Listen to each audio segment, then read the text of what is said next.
Assalamualaikum warahmatullahi wabarakatuh. Perkenalkan, nama saya Galuh Kumbara. Saya dari Universitas Pancasakti Bekasi. Dan saya 2892150306, Fakultas Ekonomi dan Bisnis, Provinsi Manajemen Sore A.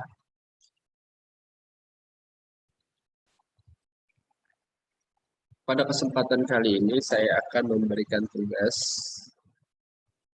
UAS Statistik Bisnis, Statistika Non-Parametrik. Dosen pengampu saya Ibu Irvieri Jes, PDI, MPD. Statistika non-parametrik adalah cabang statistika yang tidak hanya didasarkan pada keluarga distribusi probabilitas yang terparameterkan di statistik non-parametrik, didasarkan pada distribusi bebas atau memiliki distribusi yang ditentukan tetapi dengan parameter distribusi tidak ditentukan. Chi kuadrat untuk uji goodness. Chi kuadrat untuk uji goodness. Chi kuadrat dua goodness of fit satu sampel adalah teknik statistik yang digunakan untuk menguji hipotesis deskriptif bila dalam populasi terdiri dari dua atau lebih kelas dan datanya terbentuk nominal. Uji statistik ini menentukan pada perbedaan frekuensi subjek, objek, atau stay respon yang masuk pada kategori yang bervariasi. Contoh kasus 1. Kelompok pasien dikelompokkan menurut jenis penyakit tertentu dan peneliti ingin mengetahui apakah tipe penyakit tertentu lebih sering terjadi dari penyakit lain.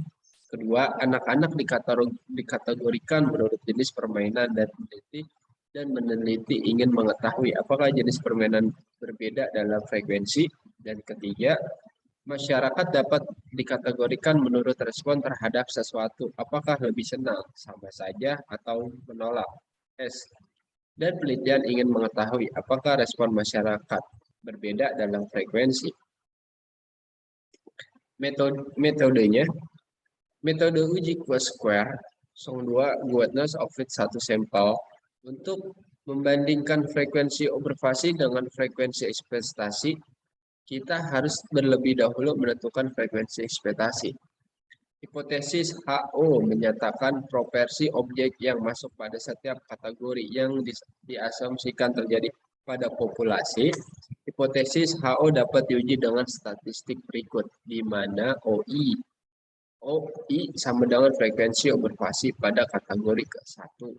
EI di frekuensi ekspektasi pada kategori ke-1. K jumlah kategori, N jumlah observasi statistik. Ini mengikuti distribusi UA dengan degrees of freedom sama dengan K min 1 table C lampiran.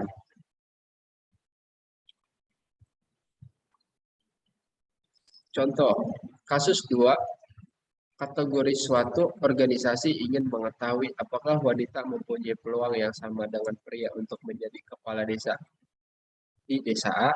Untuk dilakukan penelitian populasi, penelitian adalah masyarakat yang memenuhi syarat memiliki di desa A calon kades ada 2 orang wanita dan pria.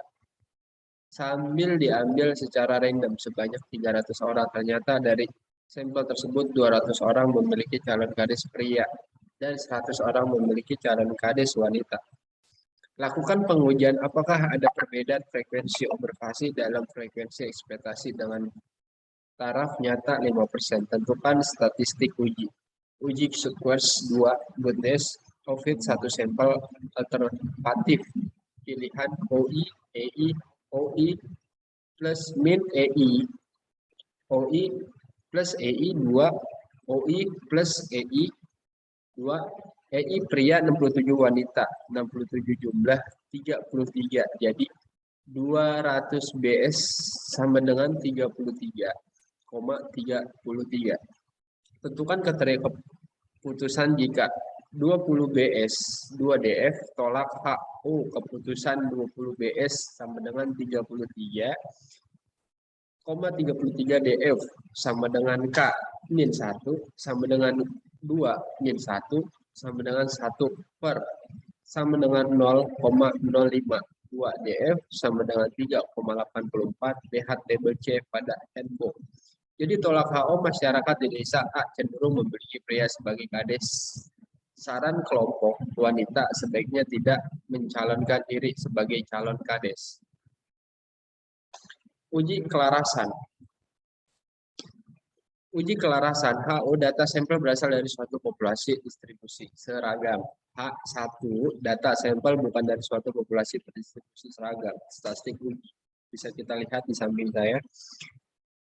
Daerah kritis penolakan untuk taraf nyata A adalah tolak H per O apabila pada pengujian kelarasan untuk distribusi seragam nilai I sama dengan 1/2 R. PI per 1/R.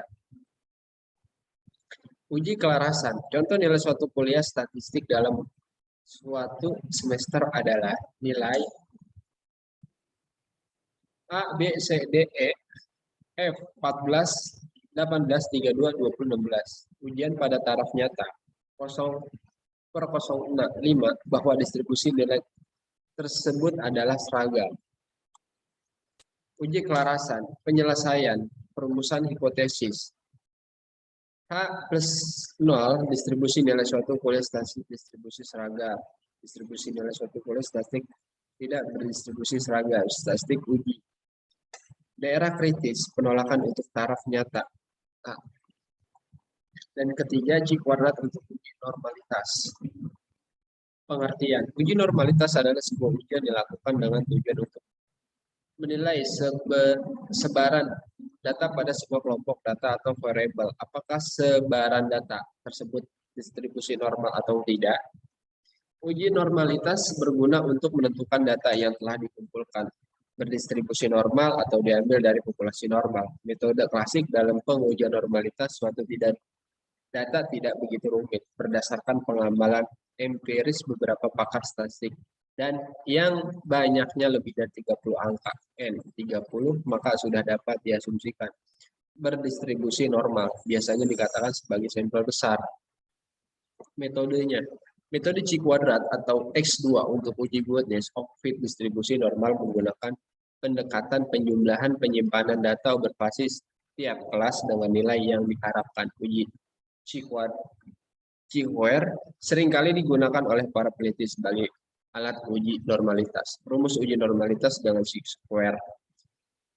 Bisa kita lihat keterangan X2, nilai X2 OI sama dengan nilai observasi. EI nilai expect harapan luasan interval kelas berdasarkan tabel normal.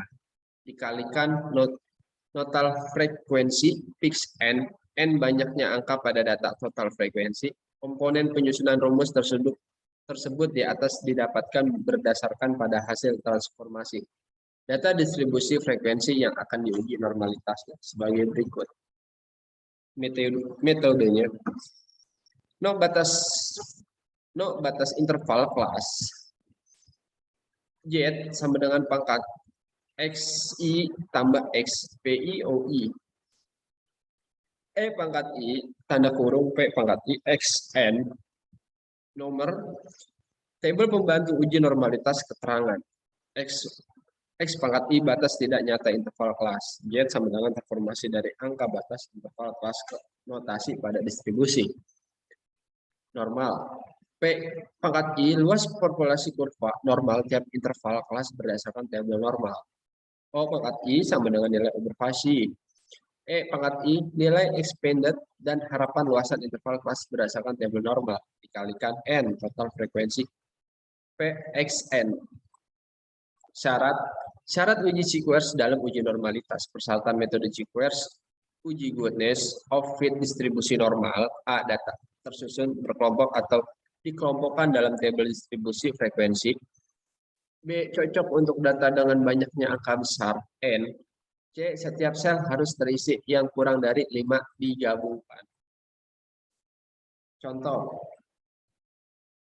diambil tinggal badan mahasiswa di suatu perguruan tinggi tahun 2010. Tinggi badan bisa kita lihat di sini dan jumlahnya 7, 10, 16, 23, 21, 17. Dan yang terakhir 6. Jumlahnya semua 100. Selidiki dengan A sama dengan 5%. Apakah data tersebut di atas distribusi normal? Men 157,8 standar deviasi sama dengan 8,0 09 penyelesaian satu hipotesis HO populasi tinggi badan mahasiswa berdistribusi normal. H-H1 populasi tinggi badan mahasiswa tidak berdistribusi normal. 2. Nilai A. Nilai A level signifikansi sama dengan 5%, sama dengan 0,05. 3. Rumus statistik penguji. Pangkat 2. Di sini bisa kita lihat contoh derajat bebas D3, K3, 5 plus 3 sama dengan 2, 5 nilai table. Nilai table X2 A sama dengan 0,05, DF2, 591.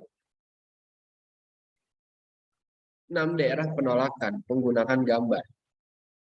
Yang diterima, yang ditolak. 1628 dan ditolak 5991. Menggunakan rumus 0,427 dan 5,991. Keputusan hipotesis berarti HO diterima, HA ditolak. 7. Kesimpulan populasi tinggi badan mahasiswa berdistribusi normal A sama dengan 0,05. Yang keempat, C kuadrat untuk uji independensi. Pengertian, uji C square adalah alat uji statistik yang digunakan untuk mengetahui apakah dua variabel memiliki hubungan secara signifikan. Kedua variabel yang diuji dalam uji independensi C square atau disebut juga uji C kuadrat merupakan jenis variabel kategorik dan datanya disusun dalam bentuk tabel kontingensi. Langkah 1. Menetapkan hipotesis. H dan HO tidak terdapat hubungan yang signifikan antara dua variabel. H1H1 terdapat hubungan yang signifikan antara dua variabel. Dan yang kedua, menetapkan tingkat signifikasi alfa.